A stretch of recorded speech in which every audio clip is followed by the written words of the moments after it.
কবি নজরুল ইসলামের একটা কথা ছিল কিংবা একটা লেখা এরকম ছিল, আমি জানি চিরজীবন আমাকে কাটতে হবে, কারণ আমি যে তোমাকে চেয়েছি।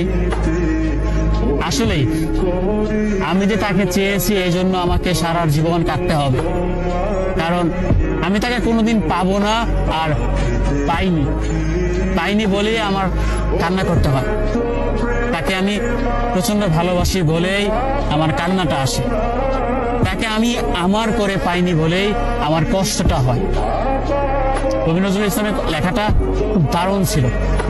আসলেই তাকে পাইনি বলে আমাকে সারা জীবন কান্না করতে হবে। যদি সে আমার এই ভালোবাসাটা বুঝতো, আমার এই অসীম ভালোবাসাটা বুঝে আমাকে একটু বলতো যে আমি অন্যদের মতো কখনোই তোমাকে ছেড়ে যাব না, তাহলে বিশ্বাস করুন পৃথিবীতে হয়তো আমার চাইতে সুখী মানুষ আর কেউ হতে পারতো না।